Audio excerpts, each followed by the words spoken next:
زکوٰۃ کے احکام و مسائل۔ حضرت ابو ہریرہ رضی اللہ تعالیٰ عنہ سے روایت ہے کہ جب رسول اللہ صلی اللہ علیہ وسلم کی وفات ہو گئی اور ان کے بعد حضرت ابو بکر رضی اللہ تعالیٰ عنہ کو خلیفہ بنایا گیا اور قبائل عرب میں سے جنہوں نے کفر اختیار کرنا تھا انہوں نے کفر اختیار کر لیا، تو حضرت عمر بن خطاب رضی اللہ تعالیٰ عنہ نے حضرت ابو بکر رضی اللہ تعالیٰ عنہ سے کہا، آپ لوگوں سے کس بنا پر قتال جنگ کریں گے؟ حالانکہ رسول اللہ صلی اللہ علیہ وسلم فرما گئے ہیں، مجھے حکم دیا گیا ہے کہ لوگوں سے قتال کرو حتیٰ کہ وہ لا الہ الا اللہ کہیں۔ تو جس نے لا الہ الا اللہ کہا اس نے مجھ سے اپنا مال اور اپنی جان کو محفوظ کر لیا، اللہ یہ کہ اسلام کو کوئی حق ہو اور ان کا حساب اللہ کے ذمہ ہے۔ اس پر حضرت ابو بکر رضی اللہ تعالیٰ عنہ نے جواب دیا، قسم اللہ کی میں ہر اس شخص سے لازماً جنگ کروں گا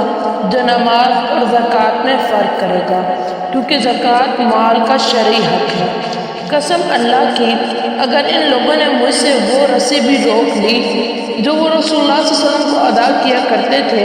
تو میں اس کے روک لینے پر بھی ان سے جنگ کروں گا۔ تو حضرت عمر بن خطاب رضی اللہ تعالیٰ عنہ نے کہا، قسم اللہ کی میں نے دیکھا کہ اللہ تعالیٰ نے اس جنگ کے لیے ابو بکر کا سینہ کھول دیا ہے، اور بالآخر میری سمجھ میں یہ بات آ گئی کہ یہی بات حق ہے۔ حضرت ابو سعید رضی اللہ تعالیٰ عنہ کہتے ہیں کہ رسول اللہ صلی اللہ علیہ وسلم نے فرمایا، 5 اونٹوں سے کم میں زکوٰۃ نہیں،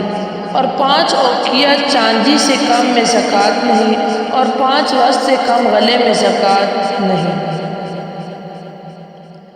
جناب عمر بن شعیب اپنے والد سے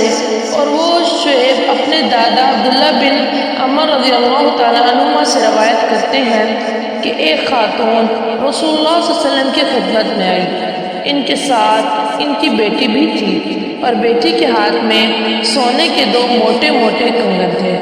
آپ نے اس خاتون سے پوچھا، کیا تم اس کی زکوٰۃ دیتی ہو؟ اس نے کہا نہیں۔ آپ نے فرمایا، کیا تمہیں یہ بات اچھی لگتی ہے